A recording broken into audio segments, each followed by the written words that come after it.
Hey guys, today to get us in the baseball mood, we are going to be doing a tier list ranking of every active Major League Baseball park. All 30 MLB stadiums that are currently active as of this upcoming 2023 season. So, one thing to notice here is that Texas, this picture is outdated. This is a picture of what is now Choctaw Stadium, the old ballpark in Arlington. We will be using this picture to represent the current stadium, Globe Life Field, which I have been to. I have been to all 30 MLB stadiums, current MLB stadiums, with the exception of Atlanta.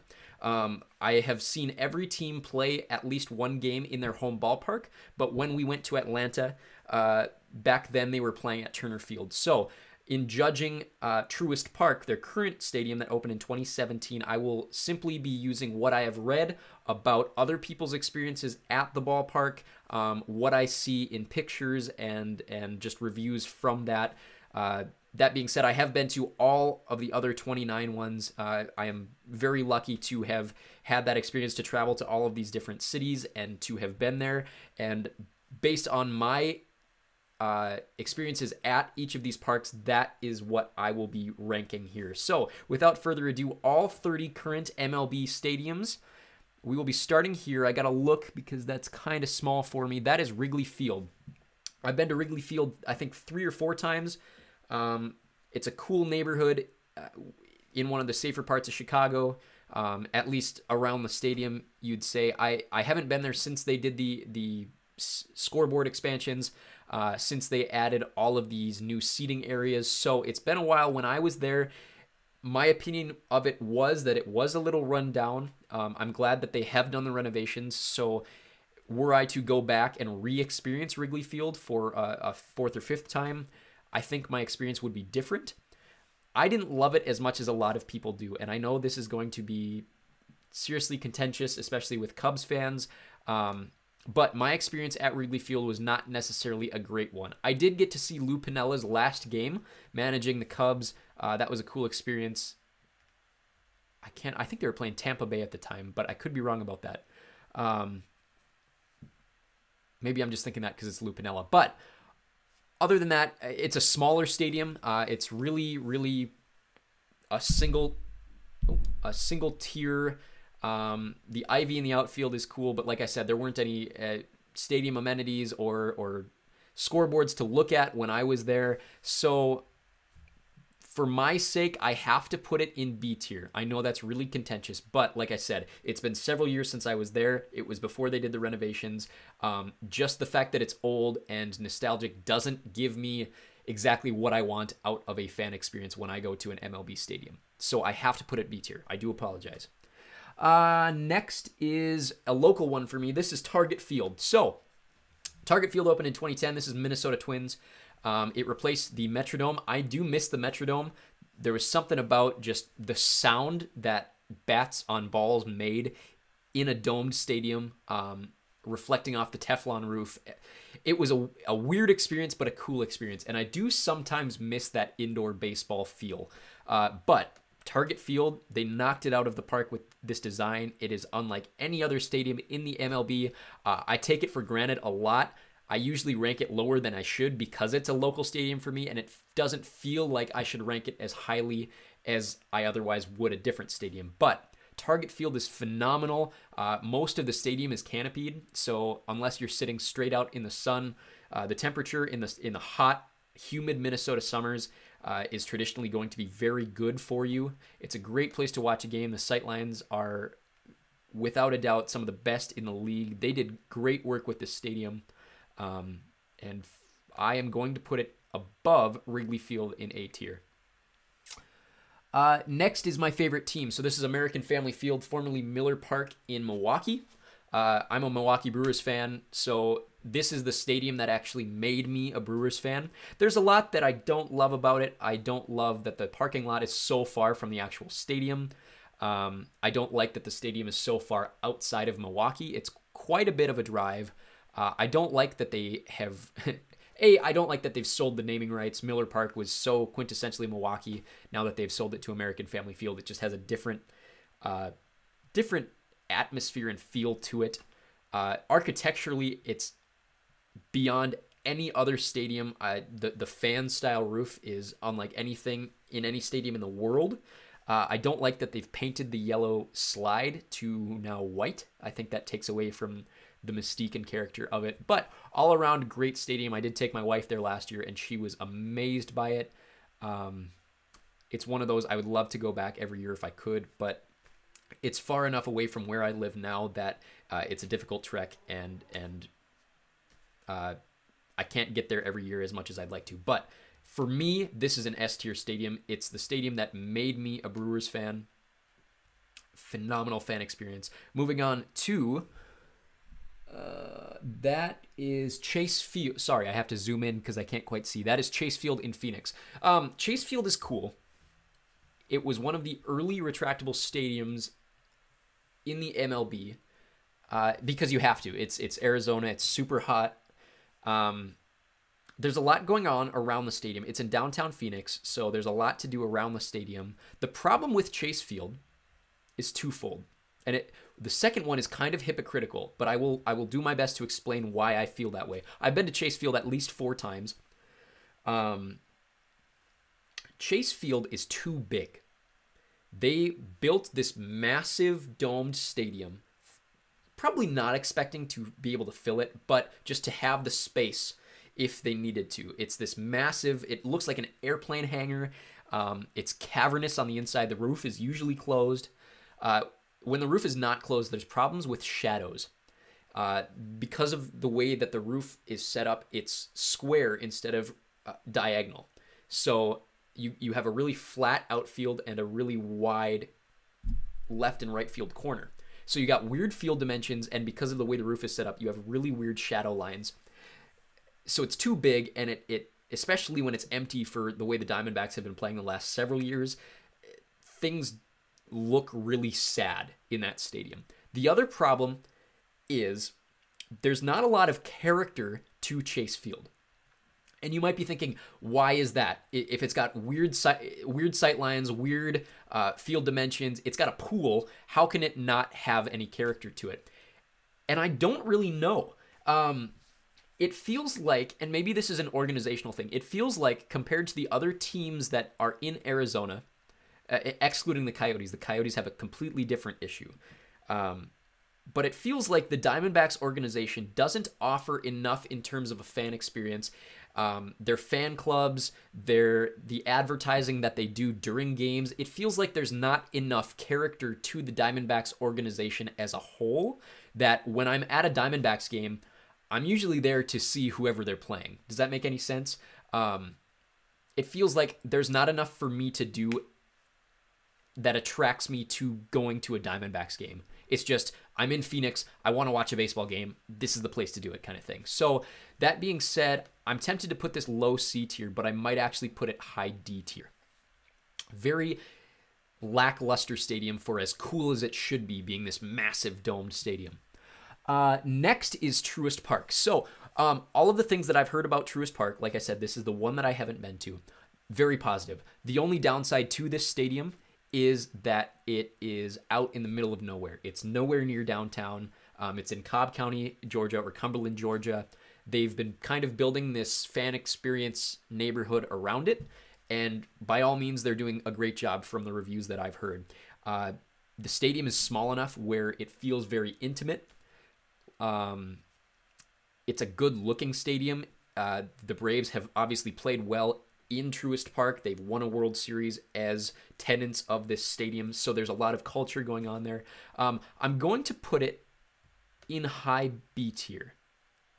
I'm gonna put it above Wrigley Field. I'm gonna keep being contentious about Wrigley Field, and I do apologize, but I gave my reasoning. But for someone who has not yet been to Truist Park, I've heard a lot of good things, a lot of positive things, but I've yet to be amazed by anything about it. And I keep knocking over my pop filter here. Next, that is Fenway Park. So I feel similarly to Fenway that I do about Wrigley Field. I've only been to Fenway once. And my experience, it was one of the early stadiums that we went to. I went when I was about 8 years old. And we were sitting right, it's one of those older stadiums where there's a significant number of blocked sight lines, and we were sitting in a seat that is right behind this pole, and so we could not see first base unless you like tilted your head either way.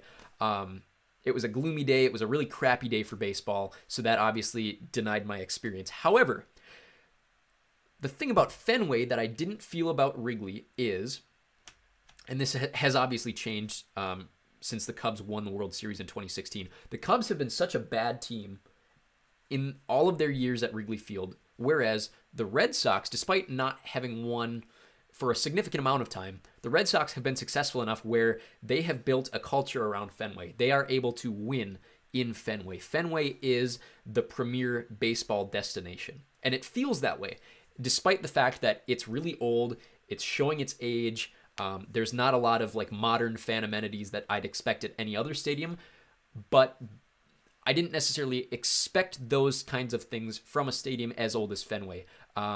It's got enough character. It feels like Boston, whereas Wrigley Field doesn't necessarily feel like Chicago, but that could be because Chicago's got two baseball teams. But Fenway is quintessential Boston. Fenway is quintessential baseball. You think of baseball stadium in your head, and one of the first 3 or 4 that might pop up is Fenway Park. And I did get that feeling when I was there, even as young as I was, even having as poor an experience as I did. So this is going A tier. I'm not going to put it necessarily S tier because there's nothing about Fenway that necessarily amazes me, but it's going top of A tier. PNC Park in Pittsburgh has, and this might be a contentious point, but PNC Park in Pittsburgh has the best sight line of any stadium in the league.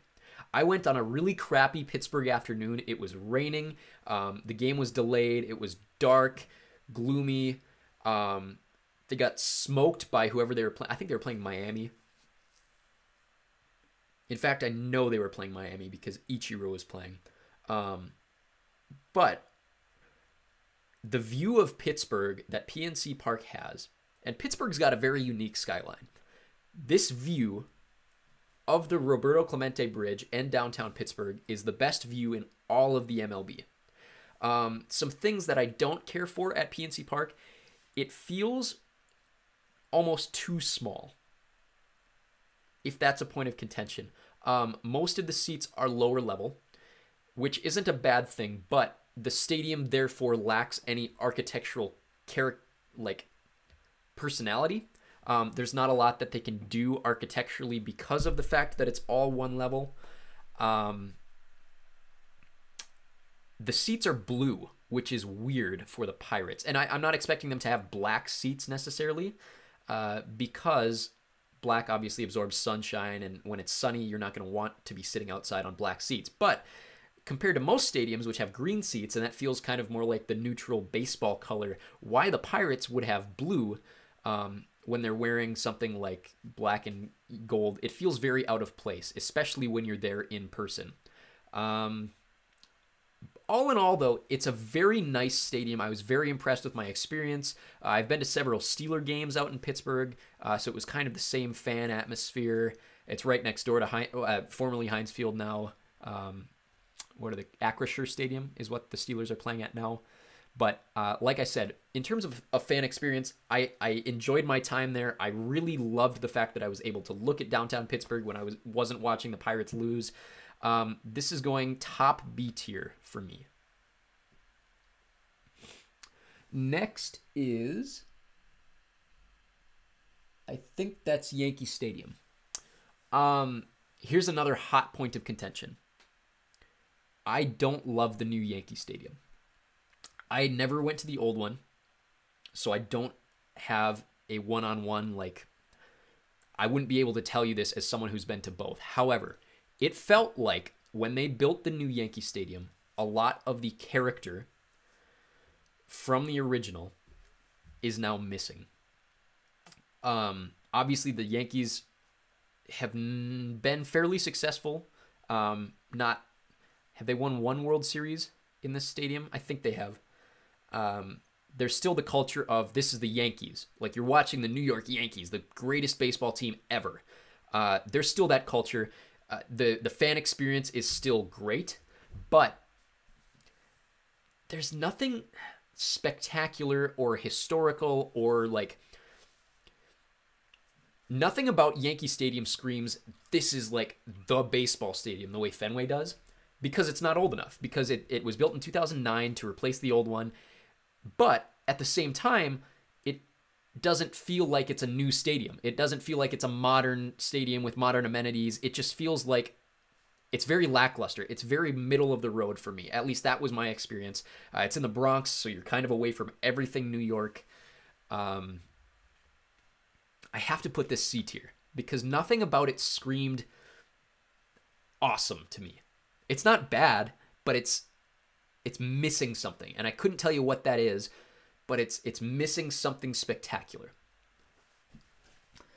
Next looks like Comerica Park in Detroit. I went to Comerica Park when I was about 10 years old. No, 12 years old.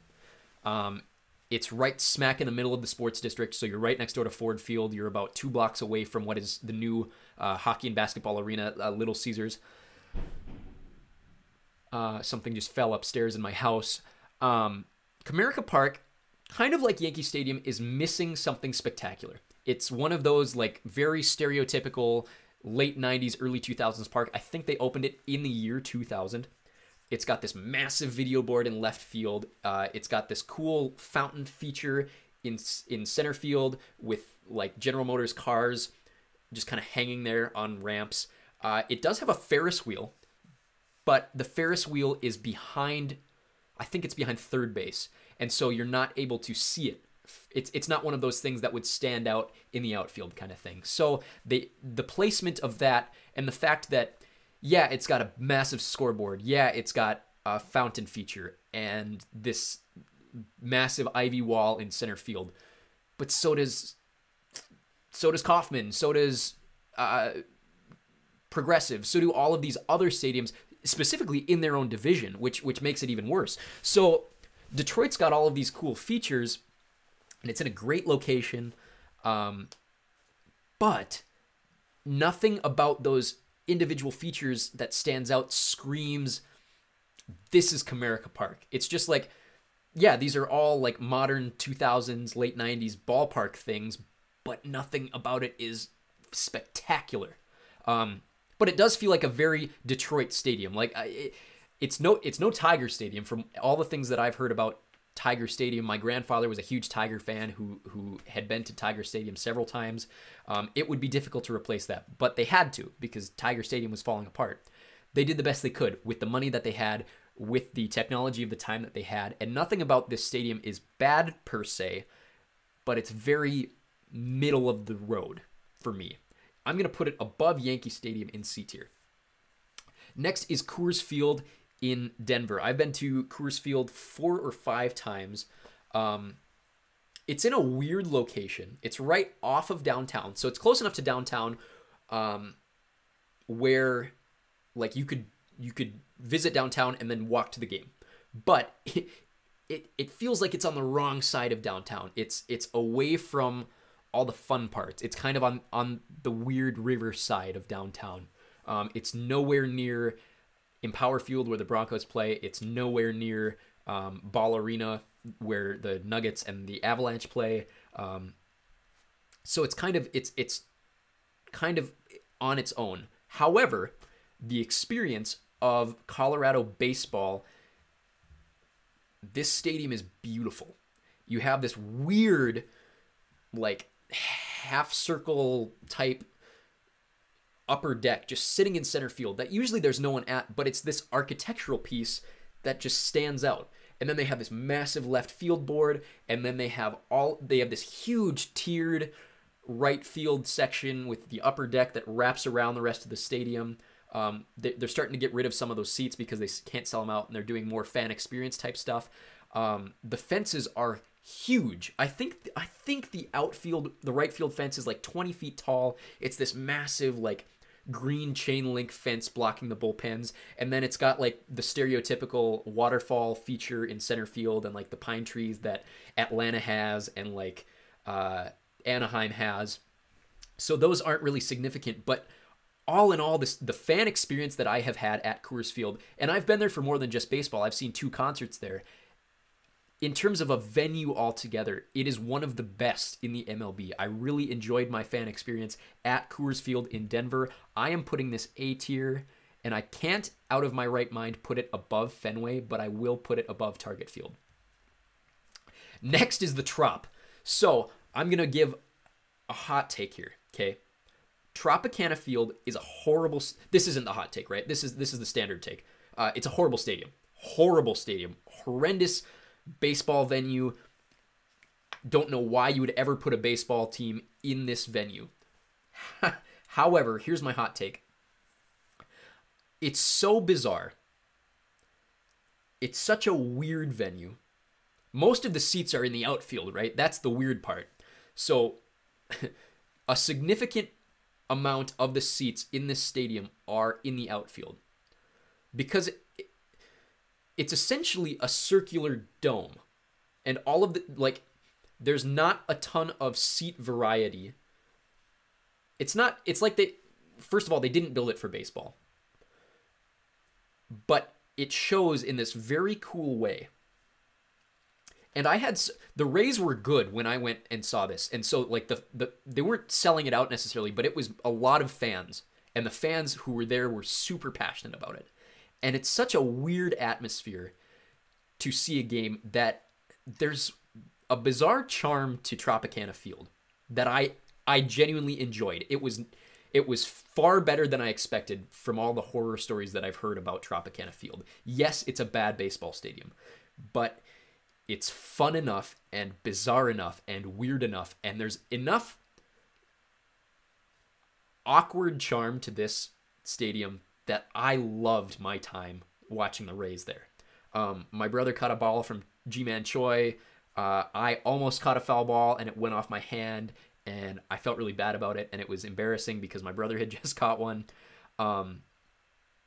But like I said, like more seats are in the outfield than there are behind home plate. That's the first weird thing. There's the Ray Tank. There's so much advertising that it doesn't even feel like a baseball stadium. It feels like a European hockey rink. You know, it's so bizarre that it's quirky and it's cool, and I would actually really love to go back before they shut the whole thing down, because somehow this stadium has lasted 25 years, and it's so far out of the way. It's in St. Petersburg. If you don't know the geography of the Tampa Bay area, St. Petersburg is about a 45-minute drive from Tampa. They are two separate cities on opposite sides of this enormous bay. You have no idea how big Tampa Bay actually is. So it's way out of the way. It's way away from where baseball fans would come from. St. Petersburg is more of an old folks town, and those people aren't really coming to watch baseball.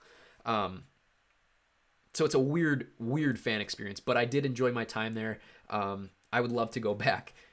I do have to rank it as a D-tier stadium, and I'm going to put it below Chase Field. I am going to put it below Chase Field, but I did very much enjoy my time at the Trop.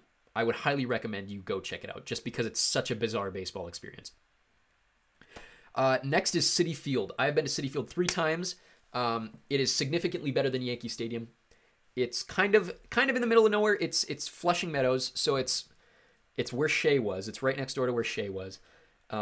It's next to the tennis complex where they play the U.S. Open, Arthur Ashe Stadium. It's right next to the airport, so there's a lot of planes coming in overhead. It's right next to the site of, like, I think what was it, the 1920s or 1930s, where they hosted the World's Fair. So there's still some, like, World's Fair elements that have existed for almost 100 years. Architecturally, it's got everything you could ask for. It's got this triple deck up in left field. It's got the bridge in right field. It's got a ton of advertising, almost too much advertising, but it's a good-looking stadium. It's a great fan experience. The Jackie Robinson Rotunda right behind home plate is a great way to enter the stadium. Very cool, almost on par with something like the Lambeau Field Atrium in Green Bay. I have always enjoyed my fan experiences at Citi Field. I'm almost tempted to put this as an S-tier stadium, and I think I'm going to. And I am going to put this... As a Brewers fan, I can't put it above American Family Field, but it is an S-tier stadium. Citi Field is phenomenal. Next is the greatest ballpark in the league, and I say that without a hint of sarcasm in my voice. There is a reason that two stadiums opened up in the early 1990s, and I can't remember the exact years, but one came before, the year before, and that was Comiskey Park, or the new U.S., what do they call it now? Guaranteed Rate Field in Chicago. And they tried something new. They tried to go back to this classic ballpark type feel, and it didn't work. Nothing about it worked. We'll talk about it more when we get there. But the year after, the Orioles tried the exact same thing, but different. Instead of making this new type of throwback ballpark, they basically took all of the classical elements of classic parks and somehow perfected it in a way that every stadium since Camden Yards opened has been trying to replicate. And most of them have done it very successfully. However, it's so hard to match the original. One problem I have with this stadium is it's Baltimore, and it's in a shady neighborhood of Baltimore. It's right next to the football stadium. It's right next to the tracks. It's right next to all of the interchanges. It's kind of sketchy when you're walking from the parking lot to the stadium. However, once you're in the stadium, everything about this place screams Orioles baseball. And the Orioles aren't necessarily that successful of a franchise. However, you go in there and the fans are diehard, regardless of whether they're good or not. And they're usually not. All the team stores are screaming, buy our merchandise. All of the concession stands are screaming, buy crab cakes. This is Maryland. This is Maryland baseball. Orange and black everywhere. There's so much culture in this stadium that if you didn't know anything about the MLB or stadium history, you would think this stadium has been here for 100 years or more, and nothing about it has changed. It has so much character and so much culture to it, and it's so beautiful. The green seats that contrast the Orioles orange, the warehouse in right field that they use the bottom level for all of these various things, kids clubs, merchandise shops, concession stands, bars. This is the ultimate baseball fan experience, regardless of how good the team is. And this is the stadium that I went to, and I was already in love with baseball stadiums and baseball architecture and stadium architecture. This was the stadium that solidified why I love it. I love Camden Yards. For me, no stadium can top Camden Yards. If there was a tier above S tier, Camden Yards would have to be there.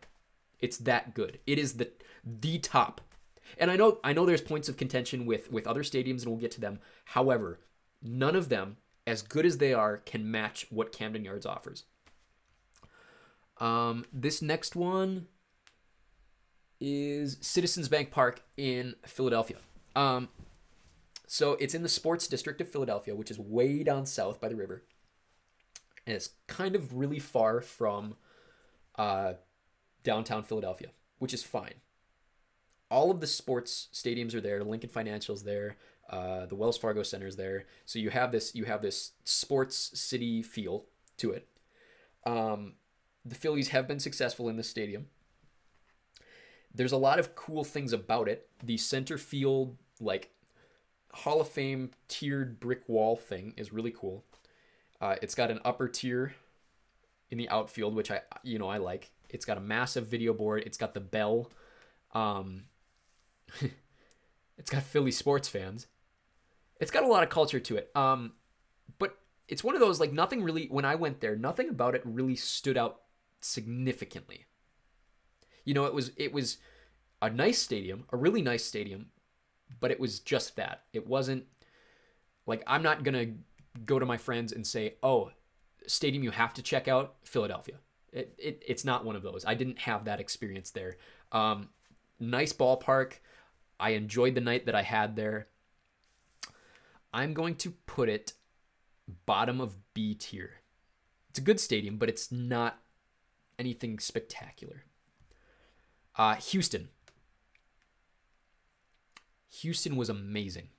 Houston was...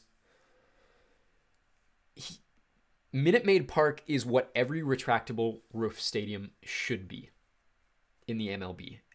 It's got enough characteristic, or the roof is big enough and looks cool in a way enough where, how do I describe this? I'm butchering my words here, and I'm not being very fluent with the way that I'm trying to voice this, but it works both as an indoor stadium and an outdoor stadium, and I have seen both.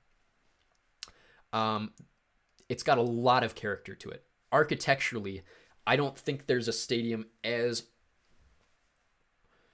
architecturally significant as Minute Maid Park. They built it around an existing train depot.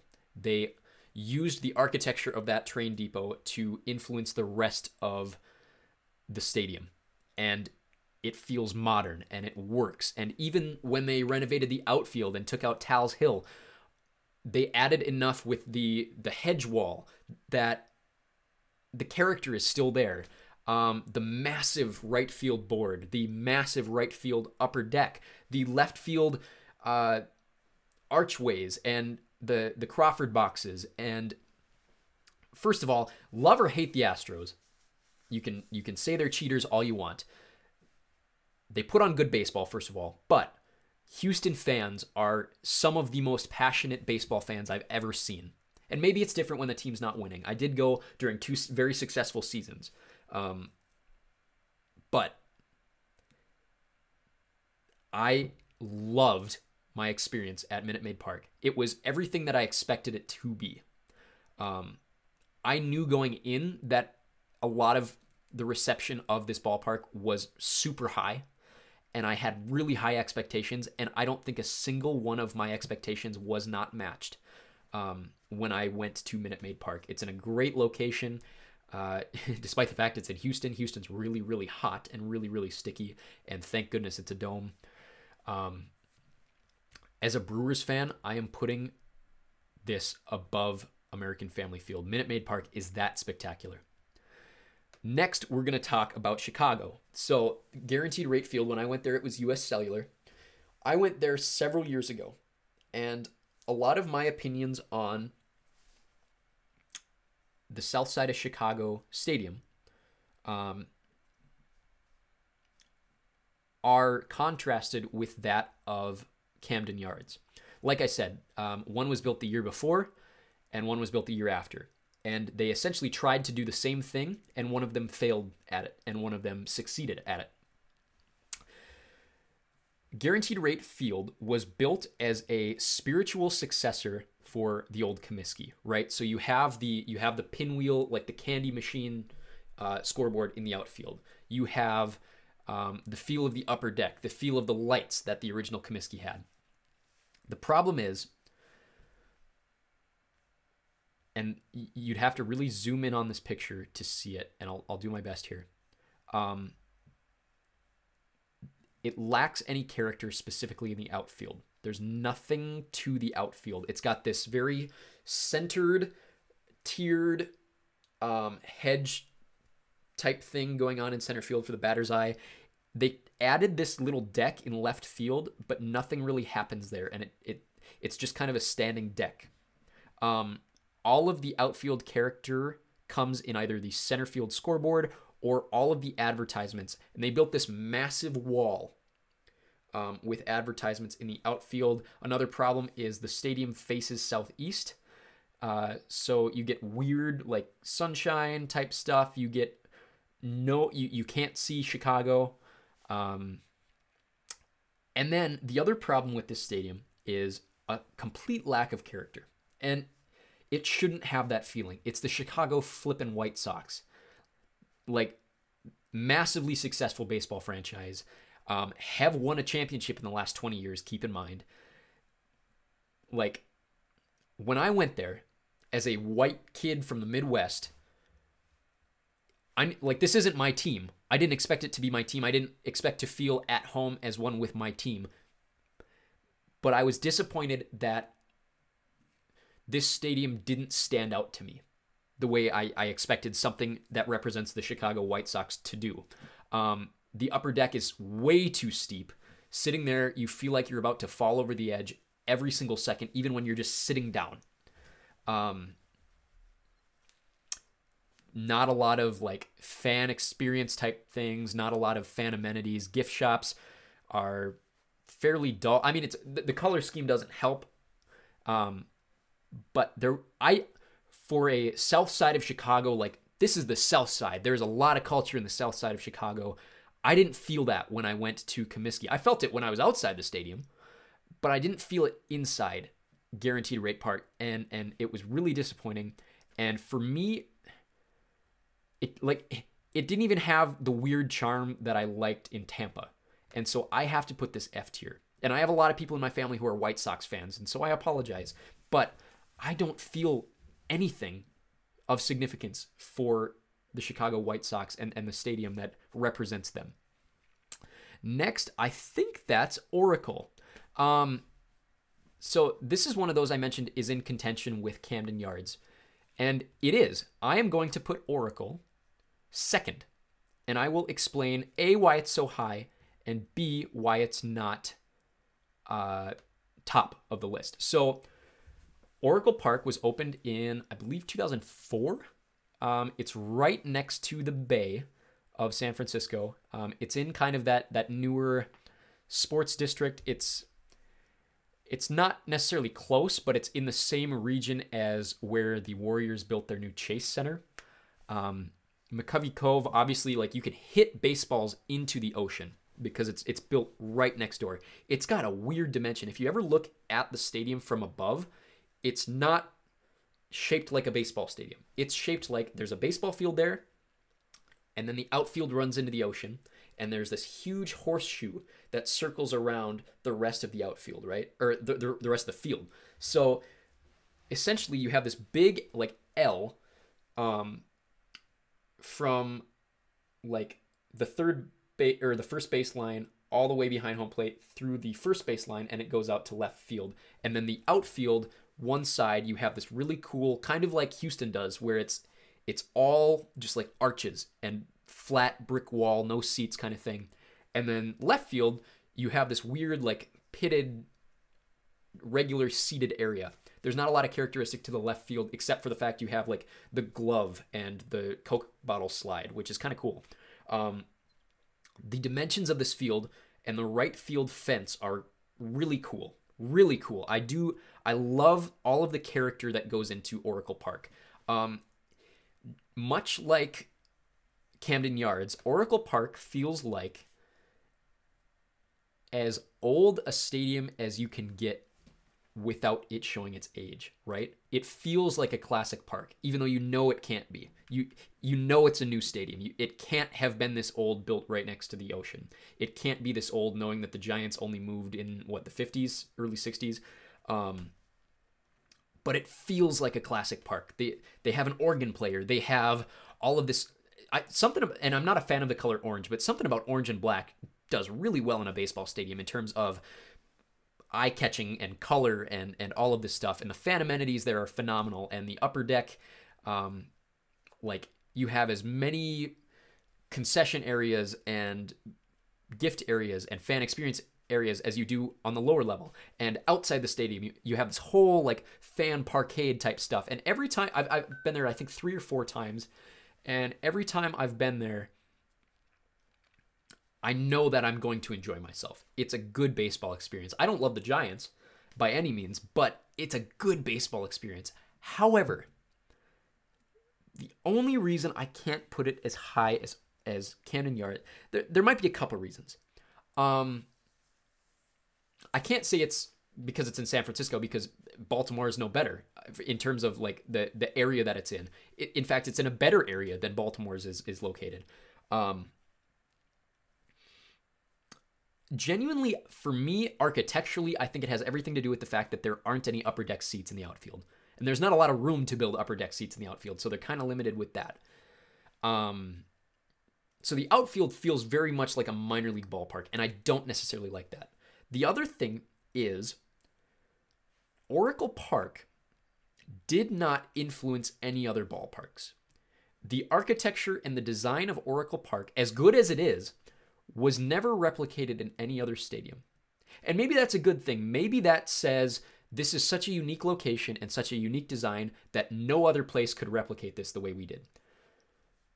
But for me, as a fan of architecture, I like to see the influence that Camden Yards had on every other ballpark, including Oracle Park. You can see it in the color of the bricks and the color of the columns and the color of the seats and the paint. And I don't see that with Oracle Park. And that, for me, as an architecture fan, that's the one thing that holds it back.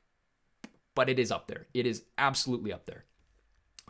Next, Busch Stadium. So, when we did our tour of all 30 stadiums, this is my dad, my brother, and I, Busch Stadium was the one that we celebrated as our last ballpark. And we did that on purpose. Busch Stadium, I hate the Cardinals. As a Brewers fan, I absolutely hate the St. Louis Cardinals. This was a phenomenal stadium. Beautiful fan experience. There's so much character in everything going on in the outfield, and I love that. You know I love that. It's got the left field upper deck. Let me see if I can zoom in here. It's got the left field upper deck. It's got these artificial, they basically ripped off Wrigley by building these rooftop seats in the stadium. And it looks so cool because of the way that they designed it to look like it's on the other side of the street, but it's not. It's on the other side of the concourse, and that's why it feels so unique, and it's all compact into this, oh my God, this perfect package of a stadium. The view of downtown St. Louis and the Gateway Arch is unmatched. You have artificial upper decks that they built in the outfield. You have this center field beer garden that is just sitting above this lawn area in center field. You have enough digital boards to last you a millennium. This is an incredibly well-designed stadium. And I was so impressed as someone who hates the Cardinals that I was embarrassed that I hated the Cardinals. This stadium made me want to like them. In the same way that American Family Field made me a Brewers fan, this stadium, to someone who doesn't have a team, could make them a Cardinals fan. I can't put it above Oracle, but it is very close. And I am actually going to put it above Houston. And that pains me as a Brewers fan. But Busch Stadium is everything they needed to have replace the classic Busch Memorial. Next we have, is that Cleveland? No, that is Petco. Petco is beautiful. If you've never been to San Diego, first of all, go to San Diego. I spent my honeymoon there. We love San Diego. We would love to go back sometime soon. There is a problem with Petco right now. And the problem with Petco right now is the Padres changed their colors. And it completely changes the vibe of Petco for the worse. Petco is designed to look and feel like an ocean port. Does that make sense? So it's got this very, very light cream-colored brick. It's got all of these, all of the piping and the columns. It's all white accents. And the seats are all blue. And with the old Padres color scheme, even with the blue and orange, that works because you feel like you're at a Padres game. You feel like you're at a yacht club. You feel very San Diego when you're in this stadium. The architecture is phenomenal, much like how Houston built their stadium around a train depot and used that to influence the architecture. Petco does something similar, but not exactly the same. They had the architecture they wanted, but they built it around this classic Western metal supply building, right? That the corner of that building is the left field foul pole. And it looks really cool against the rest of the stadium because it feels out of place, but it looks like it works. It looks like they built this stadium around this building, which they did. And it adds a ton of character to left field at Petco Park. I love the two separate upper decks in the outfield at Petco. I love the way the stadium feels when you're in there, even as super hot as San Diego is. And I wish there was a bigger canopy over the stadium to shield you from that. I wish the Padres, when I went there, played better baseball. They're doing better now, but and in the outfield they have this beach area. It's almost like analogous to Arizona's pool area, but it's the San Diego beach area. You can just hang out. It's got this huge park in center field that when you're walking by during non-game hours, you can walk through and just see the stadium. And you're in center field. You're just walking by the stadium in center field. You can see everything. It's really cool. Like I said, the problem though is now that the Padres have changed their colors to brown and gold, it feels like the team no longer fits in this park. Much like how the Pirates' blue seats don't fit the black and gold of the Pirates, now the blue seats, the stadium still screams San Diego, but the team doesn't scream San Diego. The stadium doesn't scream, this is our team. And so it's just bizarre having walked by it last year. We didn't go to a game, but we walked around it. And you see all this brown and gold like merchandise and signage and all this stuff, and it doesn't match, and it feels really out of place. And so for that reason, as great of a stadium as Petco is, I loved my time there. That alone is enough for me to drop it right below Fenway. Otherwise, it'd be an S-tier stadium. I absolutely adore Petco Park. But it feels out of place now. And it's, I hate that. I don't like that. F tier. The Coliseum in Oakland. Oakland Coliseum is the only stadium I've ever been to where my walk from the parking lot to the stadium was sheltered by a cage around the sidewalk covered in barbed wire. It's the only stadium I've ever been to where I was walking through the concourse on a day game, and I felt like it was nighttime because the concourse is so dark.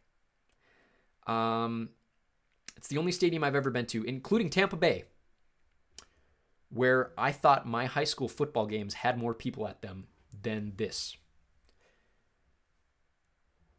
This is a football stadium. It's very obviously a football stadium. And the problem is a football team no longer plays there. All you have is the last remaining sports team in a town that can no longer support professional sports. And you're seeing that. Physically seeing that in the representation that is this stadium. The stadium is way too big for baseball. The stadium is way too overbuilt. It's way too ugly. It's way too old. They haven't added anything new. Rumor has it that there is serious sewage backups in not just the clubhouse, but also into the dugouts at certain games. Why you would have sewage backups into the dugouts at certain games, I have no idea. The foul area is way too big. Any foul ball that would be normally out of play in any other baseball stadium is going to be fair play because the foul area in Oakland is so big because of this massive round seating area that was built for football, built for the Raiders that no longer play there. This is the worst possible excuse for a stadium that you could imagine in the MLB. Everything that is wrong with a baseball stadium that you can think of is basically in place in Oakland. And I felt really bad for athletics fans. I felt really bad for the city of Oakland. The city of Oakland's in a bad place. I mean, they lost the Raiders, they've lost the Warriors, and they probably should lose the Athletics because they just can't support them anymore. And all of that is physically represented in the Oakland Coliseum. F tier, bottom of F tier. If there was a super F tier, I would put it there. On a better note, Dodger Stadium. This is one where people want to say that Dodger Stadium is the best stadium in the MLB. And in certain aspects, I'm absolutely certain that's true.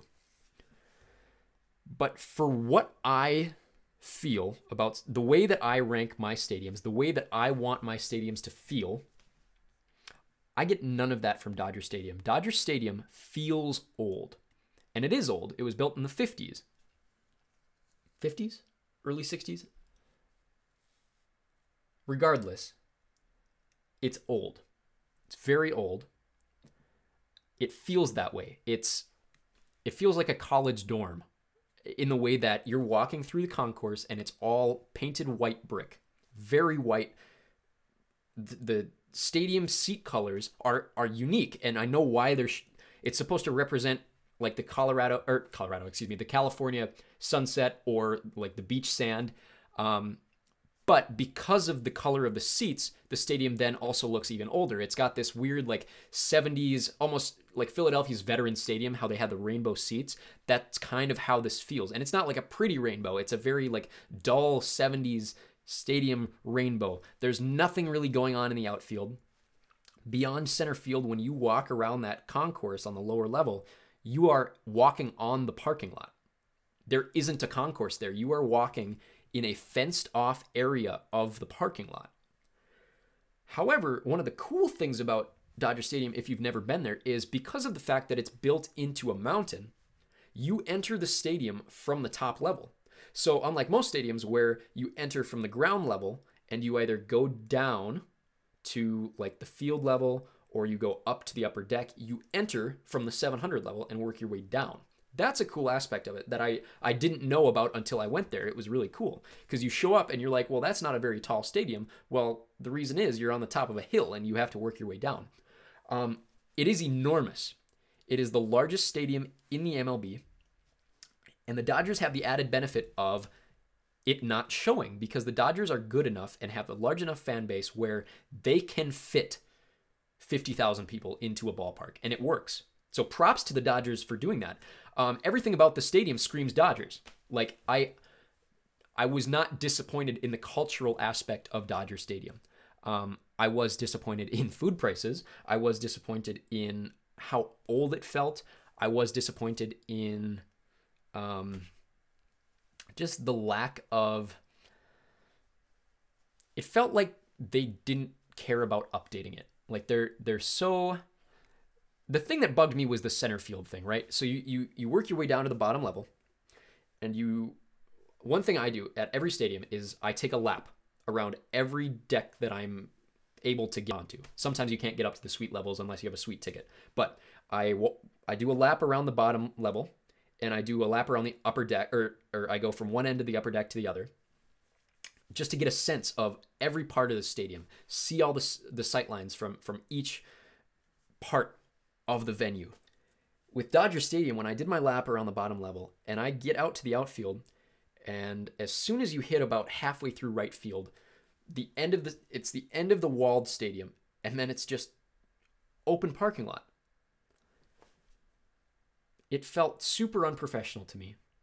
I was disappointed. I feel like I'd be disappointed as a Dodgers fan that at least like put something in center field, make it feel like you're not just at a state fair or something. That's kind of the feeling I got from it. But all in all, Dodger Stadium was a cool experience. It just wasn't the best experience. And I don't think it's top tier. I think if anything, I'll put it above Wrigley.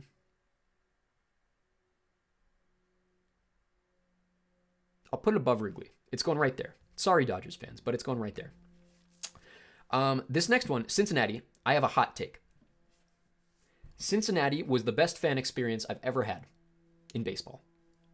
As a Brewers fan, I loved Great American Ballpark. And there's a bunch of different reasons. First of all, I was having a really good night. The weather was perfect. The sun went down. It was beautiful out. It was a good trip. I think we hit Cincinnati and Pittsburgh on the same trip. I was having a really, like, my life was in a good spot. I went to this game and I felt really good, regardless of the play on the field. But I went into this with probably the best attitude I've ever had at a baseball game.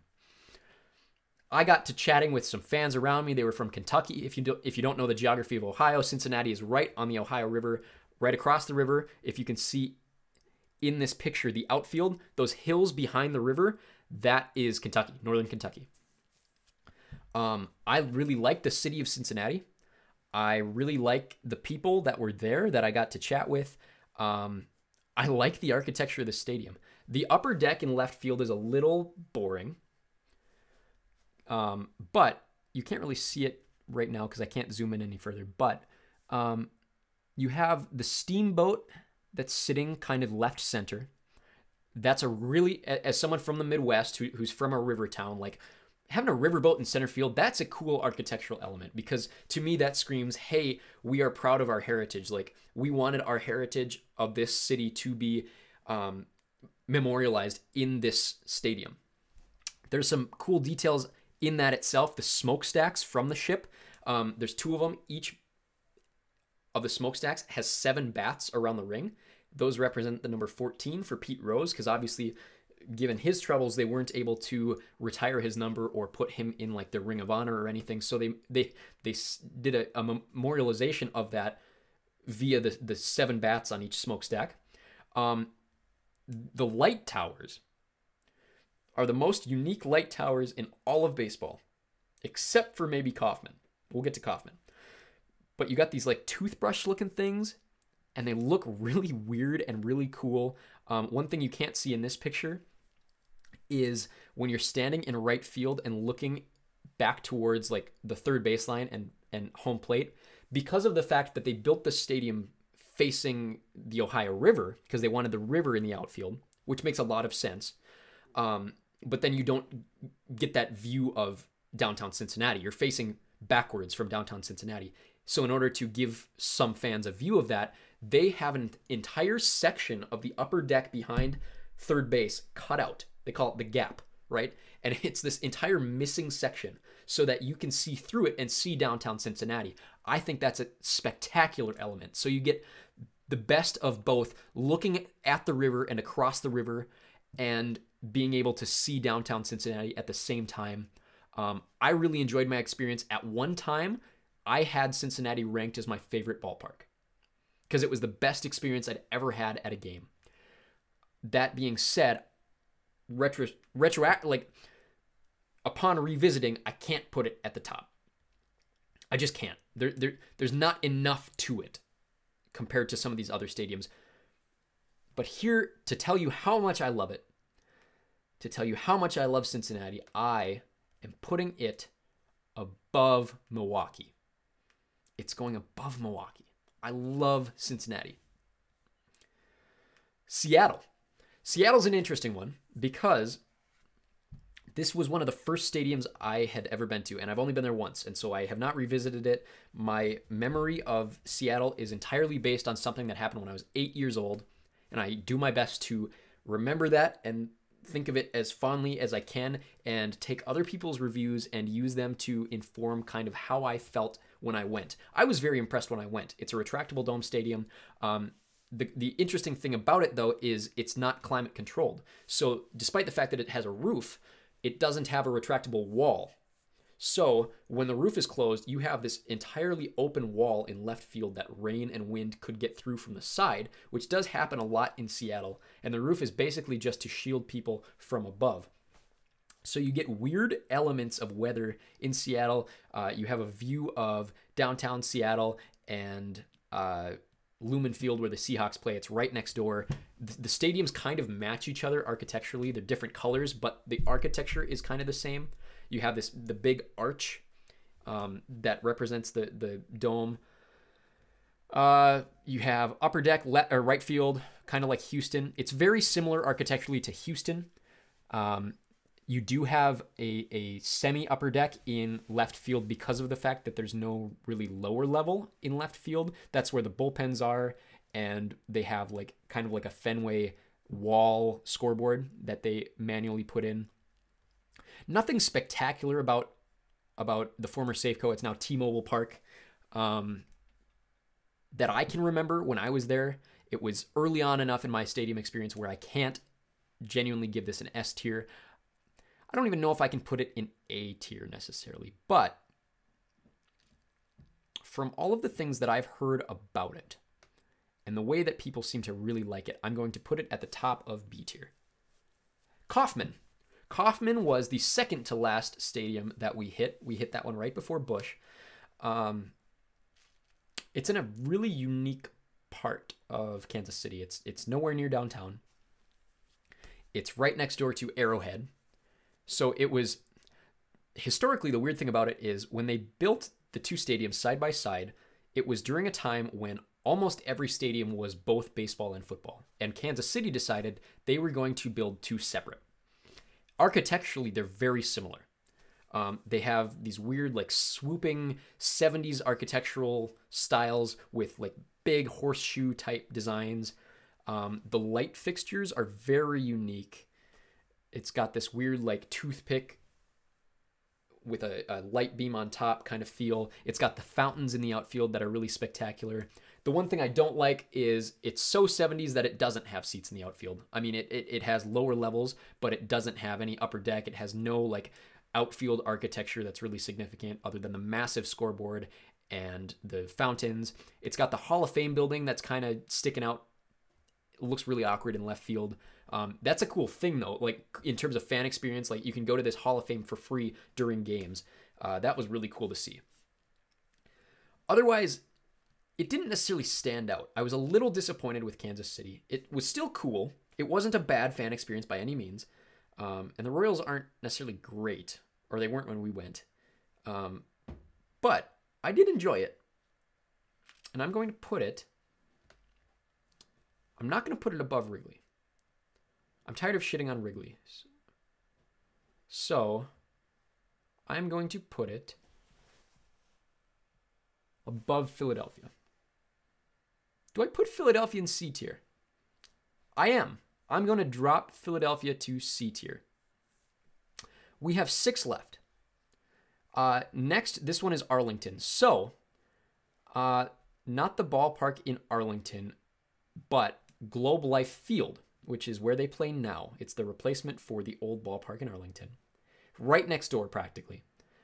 It's in the whole Arlington Sports District. It's got, like, AT&T Park where the Cowboys play. The problem that I had with it, first of all, it's basically a large ripoff of Houston. They took all of the architectural designs of Houston, added an upper deck in left field instead of having a big glass wall. They took the arches and they rotated them sideways, but everything else is almost like you look at that and you say, that's a Houston ripoff. Like, you can tell. The problem is they've only been playing there for a couple years. Design elements are missing. It feels very empty. There's not a ton of culture. It's all a big green mess on the inside. There's no, like, I'm not asking for more advertisements necessarily, but, like, if some of the columns were white instead of green or brick, or if the roof had more fun details instead of just being like a big slab of metal, like, it's just dull. It's cool. It's very impressive on an architectural, like, scale, but it's missing so much character that something like Houston has. They took all of the design elements and none of the charm. And it much like Arizona, right? It just feels very empty. And for that sake, I'm going to put it above Arizona. I'm going to put it below Yankee Stadium in C tier. Cleveland. Some people really love Cleveland. I'm not one of those people. To me, Cleveland feels like kind of like Detroit, right? Where it's got a lot of cool design elements, but nothing that really stands out that other stadiums don't have. It's got a cool, like, Green Monster ripoff in left field. It's got this huge wall. It's got the massive right field upper deck that, something like Colorado has, right? Where it's upper tier, huge. They got fan experiences going on the upper deck. It's got this really cool, like, not memorial, but, like, Hall of Fame ring in the outfield, like center field. It's got, like, a big glass restaurant, if I'm remembering correctly, sitting on the third base side that kind of stands out.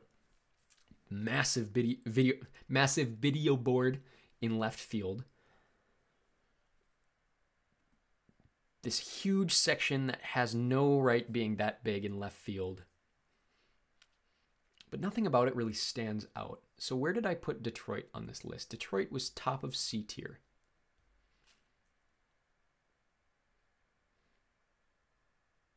No. Philadelphia's top of C tier. I'm going to put this above Philadelphia, but it's staying C tier. It's not as good as Kansas City, in my opinion. Miami's an interesting case, right? It was the first stadium that opened after I got super into stadium architecture. So I was obsessed with Marlins Park when it opened.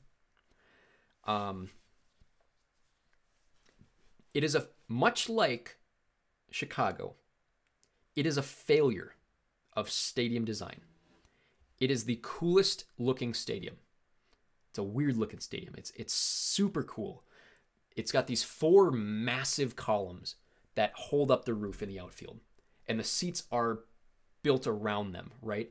The design of the seat shapes are fit so that no seat is blocked by these columns.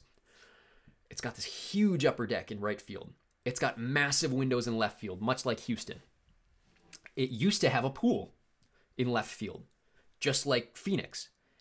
It had aquariums behind the backstop. It has this massive bobblehead museum, the largest bobblehead museum in baseball. It has this huge center field scoreboard.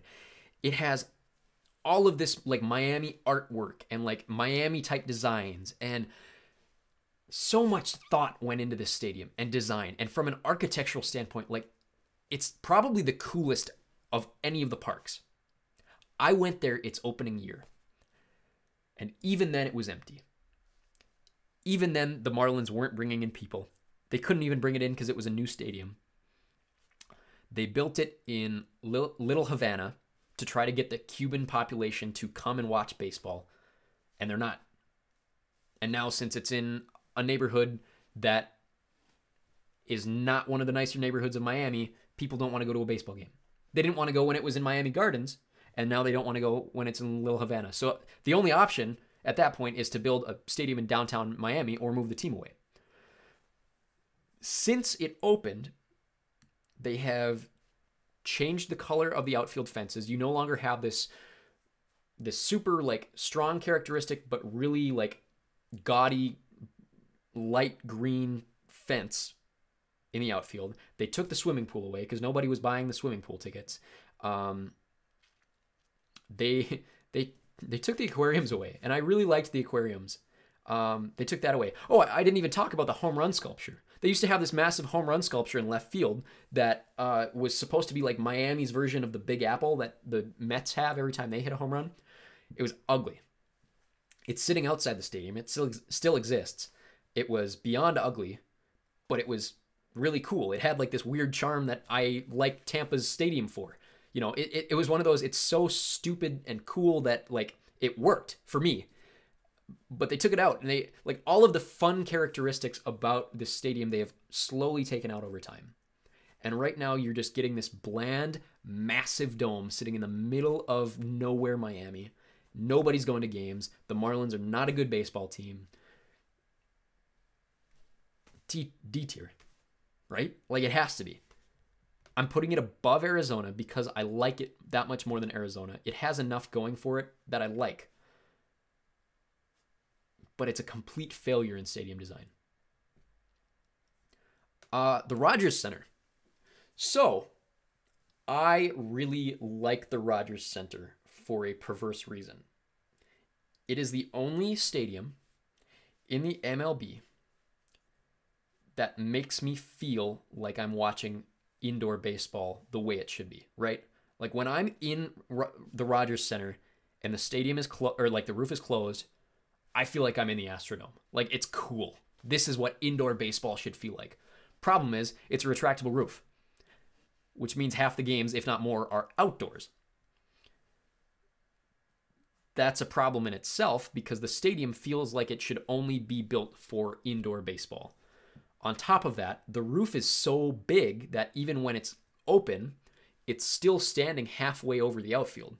And so you get this indoor feel with the added negativity that the sightlines are blocked by sunshine and weird shadows, and the outfielders have weird shadows, and the stadium looks really dumb. It's way too big. It looks like it should be a CFL stadium, which sometimes it is. It's too old for its own good. It's too big for its own good. If I were a Canadian baseball fan, I would want better. But when I was there, I had a good experience. And it's got this weird charm to it that I'm going to put in C tier, but I'm going to put at the bottom of C tier. I really liked my fan experience, but it's not a great stadium, especially not for baseball. Two more left. Nationals Park in Washington is in a bad location. It's way out of the way.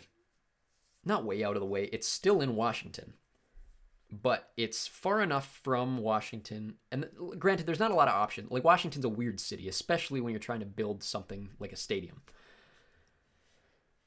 It's far enough out of the way that you notice, right? It's in the Navy Yards. It's not a safe neighborhood. There was a shooting outside the stadium where they basically had to postpone a game. It doesn't have any like significant features that I like. It's got this kind of cool like tiered bar area just left of center, but like its batter's eye doesn't look very good. It's got a lot of weird light things going on in right field that I do kind of like, but the upper deck isn't that big. The one thing I do really like about Nationals Park that you can't see in this picture is the press box isn't centered. The press box is, instead of being on the suite level like most stadiums, it's basically at the top of the upper deck, but not above the upper deck. They basically built a massive like dip in the seats behind home plate to fit this random press box. And even then, it's off-centered, and it's painted a different color than the rest of the stadium, so it looks weird, and it looks really cool. What else about this stadium that I don't like? One of the coolest elements of Nationals Park is the cherry blossoms. But the problem with cherry blossoms is that they only bloom in April. So you get opening day baseball with these cool cherry blossoms, and they look really cool. Problem with that then is you got cherry leaves all over the left field line, which is a mess for the left fielders. But then the other 6 months or 5-6 months that you're watching baseball, like they're just dead trees. Like you don't get the feel that you need from the cherry trees year round in baseball. So it's kind of a dead atmosphere for the Nationals. At least that was my experience. Where did I put Philadelphia? I'm going to put this below Philadelphia. I'm going to put it below the Tigers. I'm tempted to put it above Yankee Stadium, and I think I'm going to. I am. I liked my experience enough over the Yankees that I'm going to put it there. And then Anaheim. Last but not least, Anaheim. Anaheim is probably the most unique stadium historically in the MLB. They built it in the 60s. They built it as a multi-purpose stadium, and over time, this showed more and more, right? The way the stadium is shaped, if you remember the old Candlestick Park where the Giants and the 49ers used to play in San Francisco, it's got this weird pentagon shape to fit both baseball and football. Obviously, the Rams played there into the 90s. And when the Rams moved out, then the Angels were left with this stadium that was built essentially for football. And instead of leaving it the way that the Athletics did, they basically rebuilt the entire stadium on the footprint. So the entire lower level is still the same. And for as far as I know, the upper deck is still the same, except they've taken out significant portions of it. They took out the entire outfield. And then they refitted the outside of the stadium to make it look more like it was built as a baseball stadium and make it feel like a modern baseball stadium. It feels like a modern venue, even though it was built in the 60s and is, I think, the fourth oldest stadium in the league. Left field is cool. It's the whole like cavern, canyon feature, the fountain feature is really cool. However, what you don't really see in this picture, you can kind of see it. See how there's a massive green batter's eye area in center field? That also exists left of the canyon. And so, despite them leaving room for this canyon piece in the outfield, they've taken out more seats than they needed to. And so, the entire like left to just right of center field is completely empty.